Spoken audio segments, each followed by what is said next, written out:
പിന്നീട് മലയാളത്തിൽ അധികം സിനിമകൾ ചെയ്തിട്ടില്ല.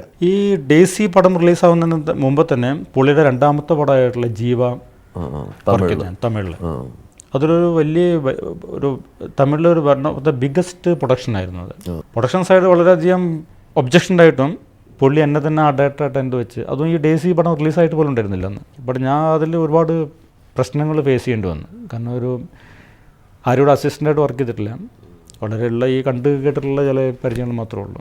അതുകൊണ്ട് ഒരുപാട് പ്രാക്ടിക്കൽ പ്രോബ്ലംസ്, പിന്നെ ഒരു തമിഴ് പടം ആയതുകൊണ്ടുള്ള ഒരുപാട് ലാംഗ്വേജ് പ്രോബ്ലംസ്, അങ്ങനെ ഒരുപാട് പ്രശ്നങ്ങളുണ്ടായിരുന്നു. പക്ഷേ സമൂഹമായി കെയിം ഔട്ട്, നല്ല പേര് കിട്ടിയതിനെ. അങ്ങനെ പ്രതാപോത്തൻ്റെ ഒരു ആസ്ഥാന ആർട്ട് ഡയറക്ടർ എന്നുള്ള ഒരു നിലപാടിൽ തുടർന്നു. അങ്ങനെ അത് കഴിഞ്ഞ് നഗരങ്ങളിൽ ചെന്ന് പാർക്കാർ ജയരാജൻ്റെ വിദ്യാരംഭത്തിൽ സ്കൂളിൻ്റെ ഒക്കെ സെറ്റുകൾ സെറ്റായിരുന്നല്ലോ. അപ്പോഴേക്കും ഞാൻ എസ്റ്റാബ്ലിഷ് ആയിട്ടുണ്ടായിരുന്നു തമിഴിലൊരു നല്ല ആർട്ട് ഡയറക്ടർ എന്നുള്ള പാടിൽ എസ്റ്റാബ്ലിഷ് ആയിട്ടുണ്ടായിരുന്നു. തെലുങ്കിലേക്കുള്ള പ്രവേശനം എപ്പോഴായിരുന്നു? കമലഹാസനായിട്ടുള്ള ഒരു പരിചയം, പിന്നെ കമലഹാസൻ്റെ ഒരു പ്രതാപോത്തൻ കോമ്പിനേഷനിലുള്ള ഒരു പടം വെട്രിവിഴ.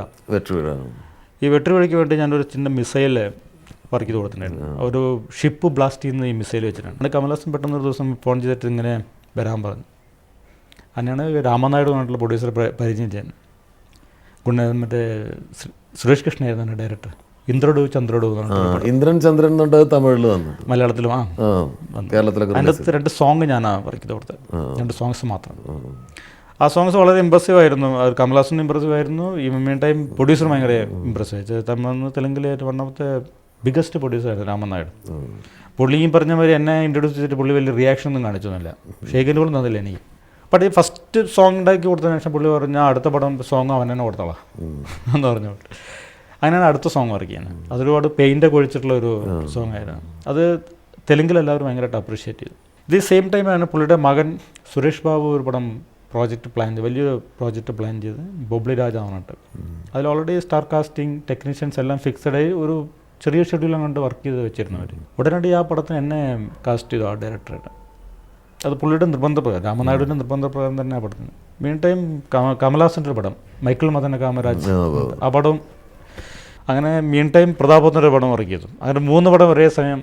തമിഴിൻ്റെ ചില പ്രശ്നങ്ങളും തെലുങ്ക് സിനിമയിൽ കൂടുതൽ കിട്ടാവുന്ന കുറേ എന്താ പറയുക മര്യാദ, പേയ്മെൻറ്റ്, അവർ തരുന്ന റെസ്പെക്റ്റ്, ഇതൊക്കെ കൂടുതൽ എന്നെ ഇങ്ങോട്ട് അടുപ്പിച്ചു. ആർട്ട് ഡയറക്ഷന് നല്ല ഇമ്പോർട്ടൻസ് ഉണ്ടായിരുന്ന പ്രധാന സിനിമകൾ തെലുങ്കിൽ ഏതൊക്കെയായിരുന്നു? തെലുങ്കിൽ അവിടുന്ന് കണ്ടിന്യൂസ് ആയിട്ട് ഒരു 10-120 പടങ്ങളോടെ ഞാൻ വർക്ക് ചെയ്തു. അതിൽ ചെറുതും വലുതും ഹീറോസും ഡയറക്ടർ ഹീറോ ആയിട്ടുള്ള പടങ്ങളും ഒരുപാടുണ്ട്.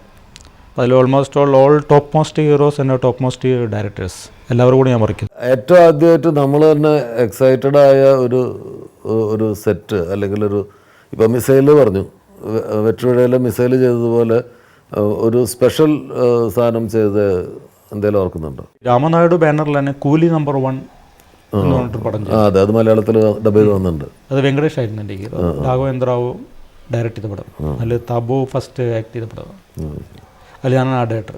ഒരു വലിയ സ്റ്റാർ കാസ്റ്റിങ്ങുള്ള പടമായിരുന്നു. ഒരുപാട് കംപ്ലീറ്റ് ആ പടം ഷൂട്ട് ചെയ്തിരിക്കുന്ന കംപ്ലീറ്റ് സെറ്റിലാണ്. വളരെ എക്സൈറ്റഡ് ആയിരുന്നു. അതിനെ ഭയങ്കര പ്രൗഡായിട്ട് പറയാവുന്ന ചില സെറ്റുകളുണ്ടായിരുന്നു. അതിനകത്ത് കലയാ നിജമോ ഒരു ഇളയരാജ മ്യൂസിക് ചെയ്തൊരു കമ്പോസ് ചെയ്തൊരു സോങ് ഉണ്ടായിരുന്നു. അത് രാഘവേന്ദ്ര റാവുവിൻ്റെ പിക്ചറൈസേഷനിൽ എൻ്റെ സെറ്റ് ഞാൻ കാണുമ്പോൾ തന്നെ അതിശയിച്ചു പോയൊരു സംഭവമായിരുന്നു.